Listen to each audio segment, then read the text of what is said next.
Okay, well, where do we want to let our guests All right, sit? we're going to let them sit here. They We're going get to the move over couch? here. So we're going to bring in our wonderful guests tonight. We have April Flores and Carlos Batts. So give us a few seconds. We'll bring them in. Come on in. You guys can sit here. We've got our music.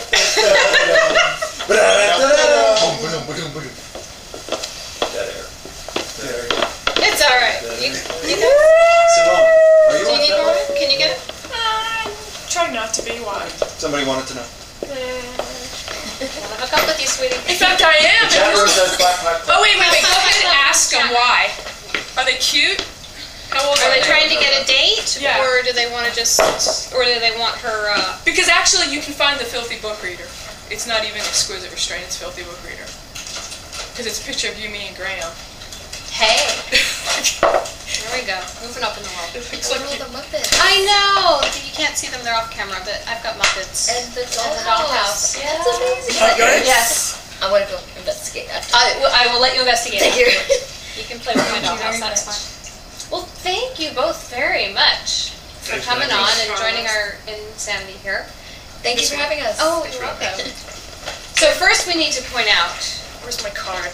that April is showing off one of Simone's beautiful, beautiful items here. We'll make sure that our camera guy gets back to the camera in case we're not in frame anymore. Looks great. Okay. Created and designed by Simone. Thanks. Yeah. Ooh, And this was for Kiss Attack, so we could probably show Yeah. the poster. You got that? Nope. Shaft? coming. The thing about... Well, sure. The thing about my brother and I work in creature effects and makeup and costumes, and we worked on something with Carlos years ago. And when it was time to do Kiss Attack, we didn't actually get a chance to work on it, but Carlos emailed us, you know, trying to get us on board, like, hey, you guys, this is my next project, this is what's happening. It was full of, like, his email was full of artwork, comic pictures, and the logo, and anime, and I was like, yeah, this has nothing to do with porn. This is awesome. Like, oh, I'm sorry. You done? Yes. So to me, you're the Guillermo del Toro of porn. Does that make you feel like?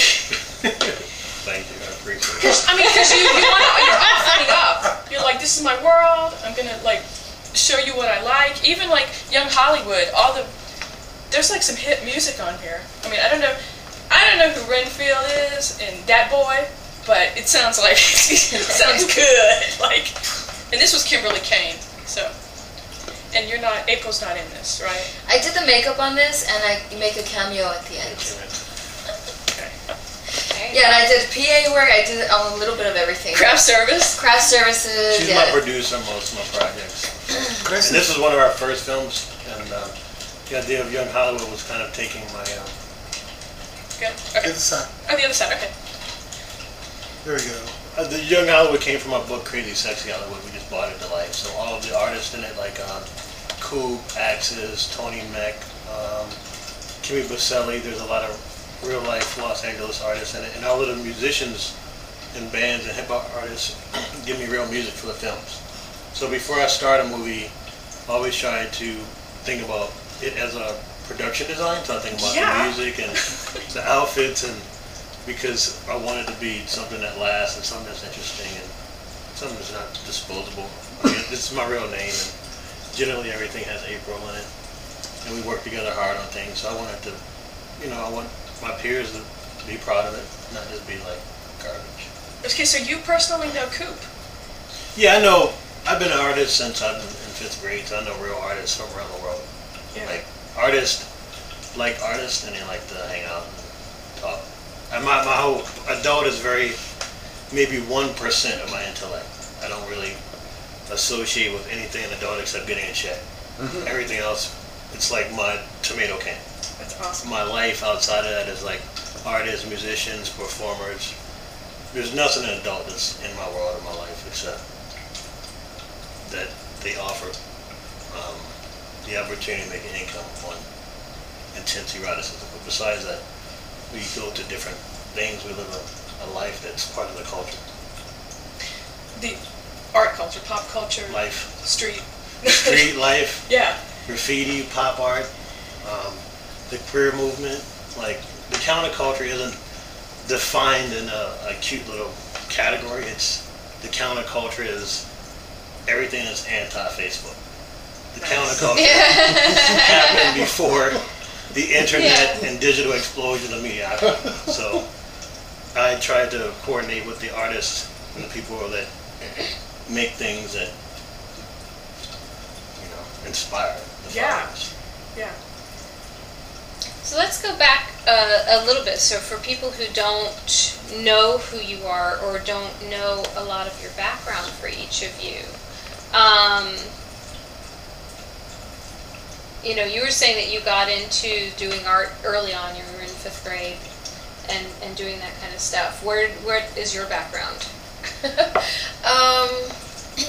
Well, I met Carlos like almost 11 years ago, and he had approached me to be one of his models, and I thought it was a cool, you know, might be fun, and I was really attracted to him, so I said yeah. And that was my first time modeling, and then just over over that few months, we became, just from model, a subject and photographer, we became boyfriend, girlfriend, and then, so the camera has always been a constant in the relationship. And so my involvement in front of the camera has kind of evolved slowly from model to performing for video, to doing sex scenes, to helping out with behind the scenes, just, you know, evolving constantly, but at my own pace. Okay. And so you're also doing, you're not only doing adult work, you're also doing other artistic endeavors. Yeah, I try to help out Carlos as much as I can, and I try to do my own little stuff here and there, but... Now it looks like currently what I've been seeing about you is that, you know, if you want to pick sort of, you know, who is April Flores on the internet, the two things that come up all the time are BBW and queer porn. So, you know, I want to talk about that some, because one, there's actually a colleague of mine who, her thesis, she's studying BBW pornography. Oh, really?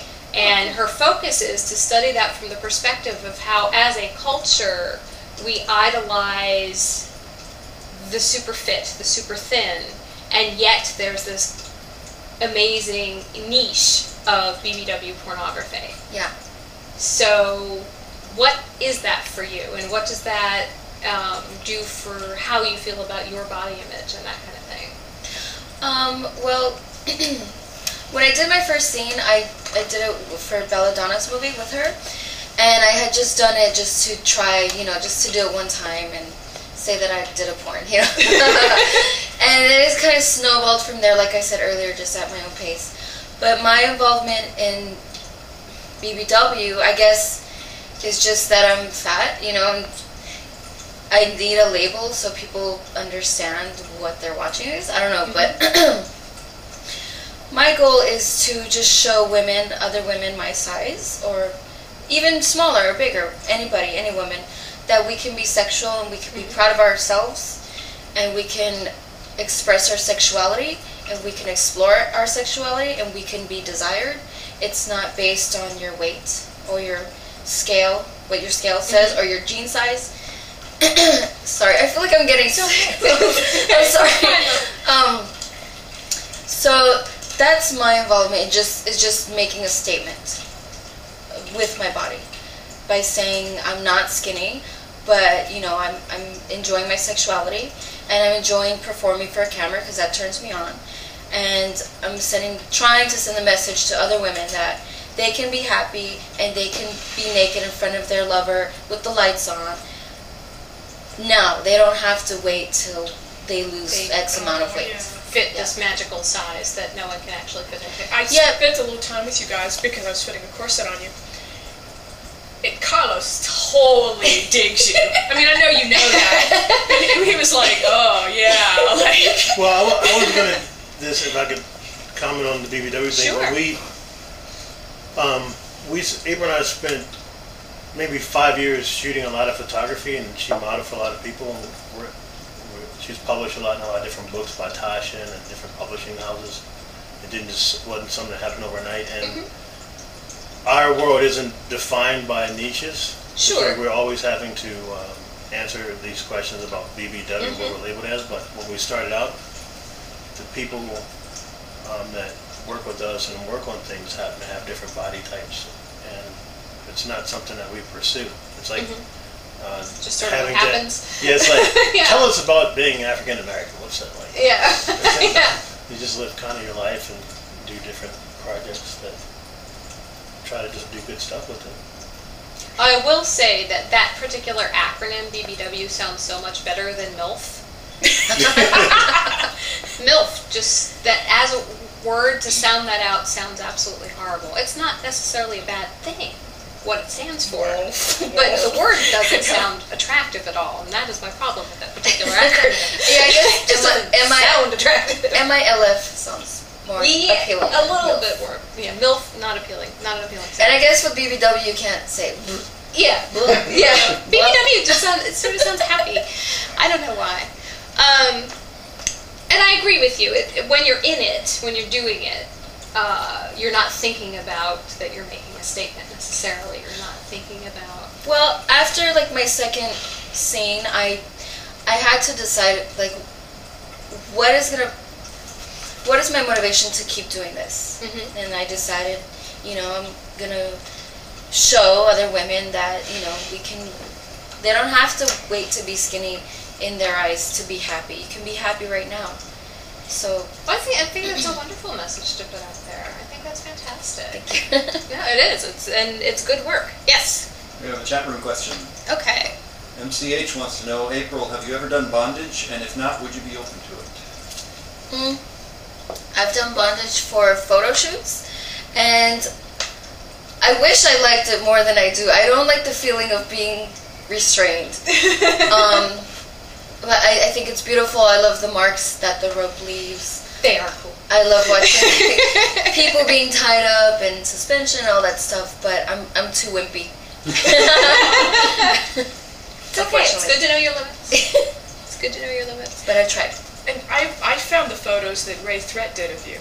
Oh, yeah. And those are intense. Like, if people get a chance, threat.tv, you're right, like, you're right in there. Like, now, was Ray trying to make statements when he or she was shooting you? Well, Ray is working on a project for a show she's having in Austria, I believe, and it's going to be 12 pieces, and I'm the subject, so I'm very honored that she has chosen me. So I think the statement, I'm not really exactly sure what the statement is, but I know that there's going to be 12 pieces. Wow. Yeah. She's great. Can you describe the work? One photograph is of just you standing there, totally nude. And I mean, you're so beautiful, like, I didn't see any of the other ones. I think she has that one of you on her Facebook. On the Facebook? And the website, yeah. So she must be saving the other ones for the show. Yeah, so there's the one with me all naked in a white background. And then we did some in front of the Jesus wall. I don't know if you guys know that. It's a studio, has a red wall with all Jesus pictures in the back. And we did some with balloons, like black balloons in downtown on a rooftop. Yeah. Oh. Okay, yeah. People need to look at those. They're awesome. Yeah. So that was our 2 photo shoots thus far. So I think we have a few more ahead. Before the show? Yeah.